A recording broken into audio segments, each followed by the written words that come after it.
So originally I was playing in a bar band from Hamilton called the General Lee. Those guys are still my good friends. There's also a band in Hamilton called Freedom Train, and the singer and bass player of that band's name's Carl Jennings. And he's amazing. His brother plays drums, and damn, I wish I remembered all three of their names, but they're such a great band.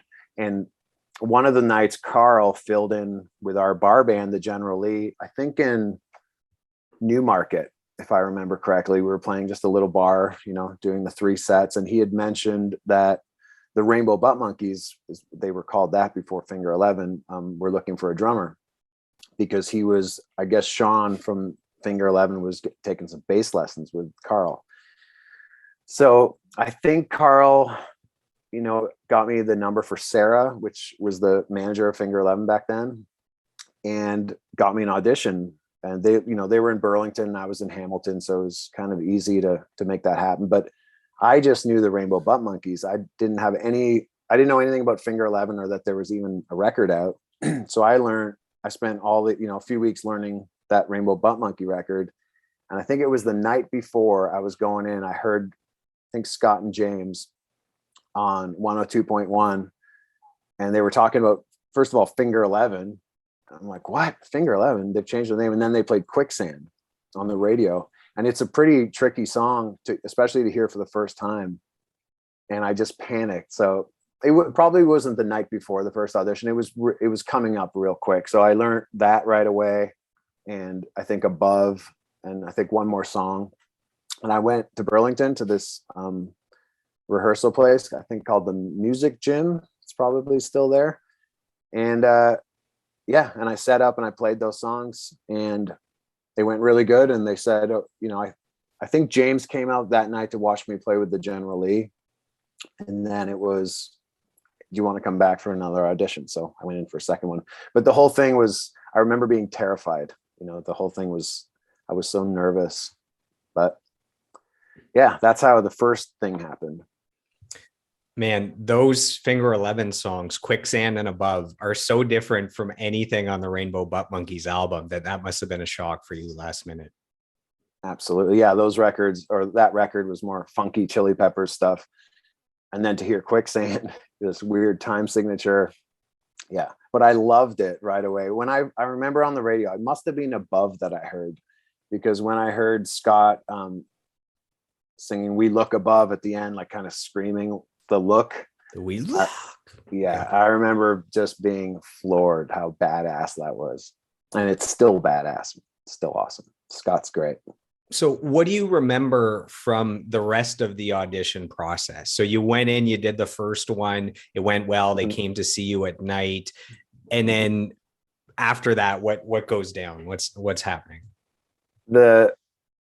What's the song? I don't even know our own songs. Oh my God. One of the songs from Tip, I'm so embarrassed I can't remember the damn name. I learned it completely wrong. So I went in for my second audition, and that was the first song we played. And I remember I did it, and then Scott, because Scott's a drummer, he has drum sensibilities too. He was like, yeah, that's not how that one goes. And I remember it really threw me off, and it was a bad audition. And I'm so embarrassed I can't remember the name of our song, but it wasn't Shudder. It wasn't Glimpse. It was, whatever it was, I fucked it up. So the second audition, I left thinking, I don't know if I got this now. And then they were playing a show in Hamilton, sometime that week. And I went to see them, and they had a fill-in drummer playing that show. And I went in the front row. It was at a Hamilton place, I think. And when I saw some other guy get up and start the show, I just, the air was pulled out from me. I was like, oh my God, they have a new guy. I lost the gig. And after the show, I got to speak to James, and this guy I found out was not going to be the drummer. He was filling in. And James said something like, man, when you come back for the third one, like, make sure you kill it. Like, come and show us. He said something that really got me amped, to really do a good job. And I guess the third audition, I can't remember as much about the third audition. I just remember them saying, you got it. You know, I remember that moment, but I can't remember what songs we did. I guess I'm sure we did that song that I'm forgetting the name of. And I learned it correctly, but yeah. So I just remember them telling me I got the gig, but it must have went okay. How did you feel when they said you got the gig? It was my dream come true. All that stuff that I've been describing to you, it seemed like it was attainable and reachable now. I didn't know at the time that they had just gotten dropped by the record company in Canada. And really they were starting at the beginning. And even when I found that out, it didn't matter. It was the opportunity to go play shows, especially in America, you know, to go to New York City. The good thing about all that is once I joined, we started looking for a new deal. And I was there for the whole grooming process from different labels, flying down, you know, to New York or Los Angeles, I think, and labels taking you out for dinner and playing showcases. And that's such an important part of a band or a musician's journey to, you know, to be a professional musician, I guess, that whole experience. So I'm really grateful I was there for that. And then us picking the record company and going to New York and, you know, signing the record deal and all that stuff. Even though I wasn't there from the beginning, because it sort of, there was a part two of all that, you know, Tip came out twice. I was able, even though I didn't play on the record, you know, it was part of the whole thing. So someone else that auditioned at the same time for Finger 11 is 3 Days Grace drummer Neil Sanderson when he was a teenager. There's a funny story to be shared about Neil also auditioning. Do you want to share that story? Sure. Yeah. So I think the day before I came into that first audition, this kid came in named Neil, and I remember they described him as playing different. Now we all know, I mean, drummers know how Neil plays. It's, I don't know how to describe it. You know, it's kind of backwards, not backwards. It's a very unique style that he has. His ride cymbals up here. He plays open-handed, and he's an animated drummer as well. So he had a great audition. That same day, another guy named Neil came in, and he had a horrible audition. I guess he was a horrible drummer. So the next day or whenever it was, they called this kid Neil back, and he got there and they realized it was the bad drummer. They had called the wrong Neil back. So he would have got the gig had they have called the right guy. He 100% would have got the gig. So I have a quote from 3 Days Grace drummer Neil Sanderson. So here we go. Oh, cool. He says, 3 Days Grace started as a Finger 11 ripoff band. I'm still pissed that they didn't pick me as their drummer after the tryout when they found out I was only 17. I drove all the way to Burlington with only a G1 license. He's breaking the law here to make this band. They said they called the wrong Neil. LOL. I thought my life was over. I still have no idea how they can have their guitars completely above their head and it still sounds in tune and heavy as fuck. I really miss those dudes. That's Neil Sanderson, drummer for 3 Days Grace. Would you agree that things worked out for Neil Sanderson? He'll be okay, right? I think he's done all right. I can't remember. Yeah. I think he sold a couple records, had a couple songs on the radio. So yeah, he'll do okay. But I saw him somewhat recently. We're still good friends to this day. Where did he play? Whenever they come through town, through the Michigan area now where I live, we always hang out. And yeah, he's such a great guy. They're all such great guys and always have been. But me and Neil have definitely always had a great bond, you know, as friends. And he's such a killer drummer and great dad, great everything. I love him so much. I saw a crazy stat the other day that 3 Days Grace has the most #1 active rock or alternative rock or modern rock songs on the charts in US history. They have like 20 #1 singles, which is like unbelievable. So crazy, man. Yeah, I heard that as well. And they deserve that. You know, they know how to write, you know, the perfect song for the radio, and they're great songs. You know, they get to the chorus fast. The chorus is always catchy. The music's always interesting. I couldn't think of a better band to have that stat. You know, they're awesome, and they're, you know, so proud they're Canadians.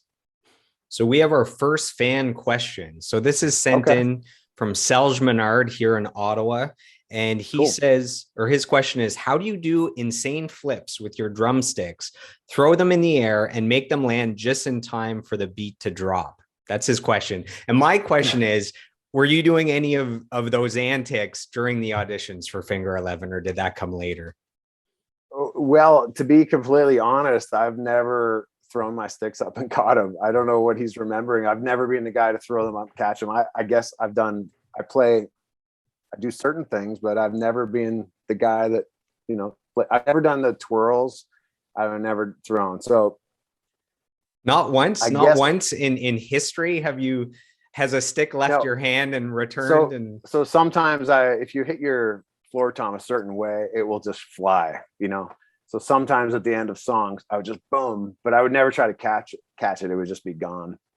But so he's probably just talking about the overall style of playing, I'm assuming, but well, I'll follow up with another question that is similar.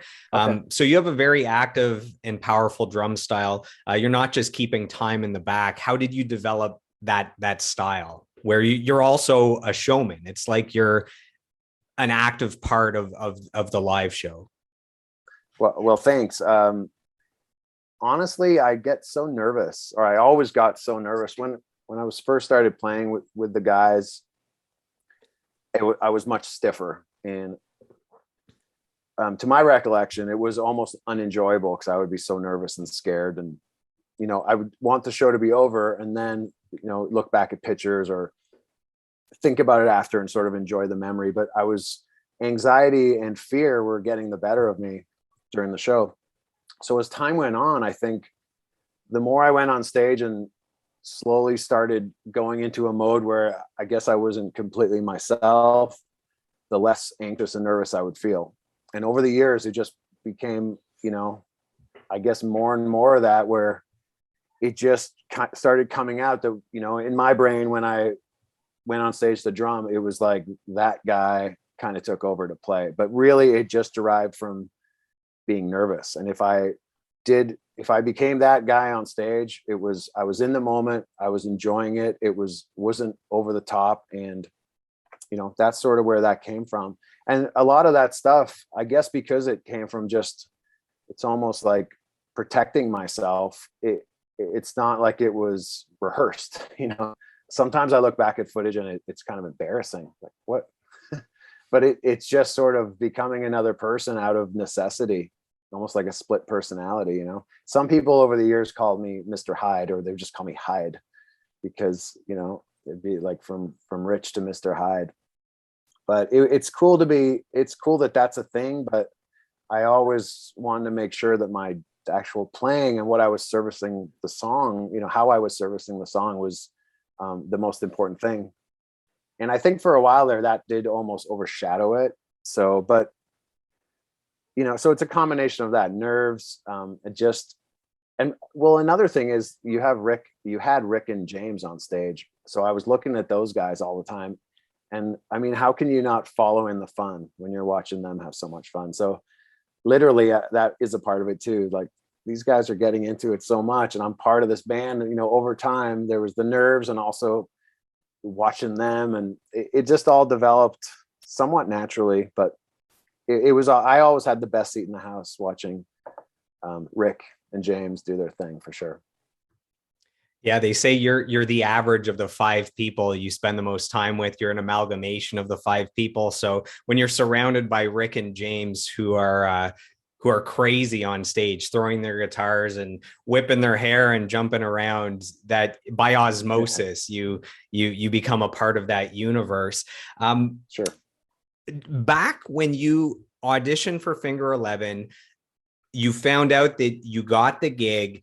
Tip is in the, you got it completed, it's just not out yet. At that point in time, could you have ever predicted that Finger 11 would go on to be one of the biggest bands in the world around the time of One Thing and Paralyzer? Is that what you thought when you made the band, or it was just, this is the next step? Well, I mean, I got to correct you on saying at the time, one of the biggest bands in the world. We definitely were not. Every one of the Well, that biggest Paralyzer bands was in the one of world. the biggest songs in the world. We It, got to it say that. it was, yeah, sure. Definitely that year that was played a lot, but no, could never predict that. And I think, we had a slow build. We didn't have really any hits in the States for years and years until one thing. In Canada, we started developing, some success pretty quickly. So we were able to, tour Canada and sell out big clubs, like 1,000-seaters and stuff. And then the rest of the year we would be in the States opening for bands, playing, rooms for like 200 people a night. And the big thing is we traveled in a van. A lot of bands that we toured with back then would very quickly get a bus, and they'd get like 4 or 5 crew guys. And 6 months into touring, you'd see them just drop off and go away, and because their tour support would be gone. We always were really smart about how we spent money, and I believe that that's why we were able to still continue touring when really other labels probably would have dropped bands, because we weren't costing them a lot of money to do it. So we stayed in the van for a long time. We only had 2 crew guys for a long time. And I got to give Sean, the bass player of Finger Eleven, all the credit for that. He was the money guy. He handled all that stuff, and probably the personality that he is. He's got an amazing but quiet, reserved personality, and I love him to death. But probably that guy being the money guy, he was the best guy for it, because we weren't making stupid decisions with finances. We were kind of the opposite. So. And it didn't matter, excuse me, because we were living at home with our family. So, but then a few years into it, we started touring Canada with a bus. So it was kind of like a tease. We do 2 or 3 weeks in Canada, then we have to get back in our van and do the rest of the year in the States. But so we could never imagine, because of all those years of having not real success, we were just sort of there. Some people knew who we were in the States. I guess we'd gotten kind of used to it. So when one thing came out and it was so huge, and it was a big change for us, but it was one of those songs. And I think Paralyzer, that was the same kind of thing, where a lot of times you'd have to sing the song for people to know the band. It wasn't like you said Finger 11 and they'd say, oh yeah, you'd say Finger 11 and then they go, hon, if I gave it all for one thing, they go, oh yeah, I love that song. And the same with Paralyzer. Finger 11, never heard of it. Well, I'm not paralyzed. Oh yeah, I love that band. So we were always sort of the faceless band, with a couple songs on the radio. But yeah, so the slow build of our career was, sometimes it was hard, but it was great looking back, because nothing was ever overwhelming, and everything that each step of the way, any success we had, we enjoyed, and we didn't take it for granted. But so yeah, no, I could never have predicted, starting to do like the Tonight Show, Jay Leno show, all that stuff. When that started coming in after like 3 records of none of that, I think that was on one thing. We knew something had definitely changed. When you're playing the Jay Leno show or, the Juno Awards, something has definitely shifted in the band. Rick had mentioned that it was always, the band was known as Finger 11, and, the brand name of Finger 11, people knew and then knew the songs afterwards, but Finger 11 was the brand until Paralyzer, where Paralyzer, that song eclipsed the band and became bigger than the band, where the song was known and it was the band name kind of attached to that song. Does that make sense? Absolutely. And it's like I was just saying, if you said, have you ever heard of Finger 11, or someone mentioned Finger 11, most times people would say no. And then you'd sing the chorus of Paralyzer and they go, oh yeah, them. So definitely, the word Paralyzer, and certainly singing the chorus to Paralyzer, had become much bigger than the word Finger 11, or the words Finger 11 ever were. So which is cool. I have a fan question. This actually seems like more of a comment. So okay. This is from Eric Claremont. He says, the first time I saw Finger 11 was in 2000 at a big festival where there was a ton of other big bands. Finger 11 was easily the best band, and I've seen them 8 more times since then. So just a nice statement. Wow. That's very nice. Those big festivals still are amazing especially in the States, there's a lot of them. In Canada, I guess there's more than there used to be. Edgefest was the big one in, you know, in Ontario, Toronto. But in America, they're all summer long. And that's really where you get to know a lot of the guys and other bands. And, you know, with Finger 11, for many years, we were the band that were on it, like 1 in the afternoon, often on the side stage or like the C stage. So again, Your light show isn't doing too well at 1 o'clock in yeah, the afternoon. yeah, well, we never had a light show, but you know, we would play, and because for some reason other musicians, you know, started to know and like the band. Often we would be playing early, and you know, especially the 3 Days Grace guys would be watching, and the Seven Dust guys, and to us that was much cooler than having the, you know, the huge crowd in front of us. Getting the respect from our peers was, you know, was amazing. So yeah, still to this day, I've been, you know, so lucky to do a lot of those festivals, and I'm about to do some coming up here. They're the best, you know, although you wish you could play a little longer. It's usually like 40 minutes or, you know, 6 songs or something, but definitely cool. There's the pros and the cons of being on the festival, right? The pros is that there's a huge built-in audience. You're networking with other amazing bands. You can add those bands to your resume. And then kind of the cons is that it's much shorter set, and possibly you're on during the day.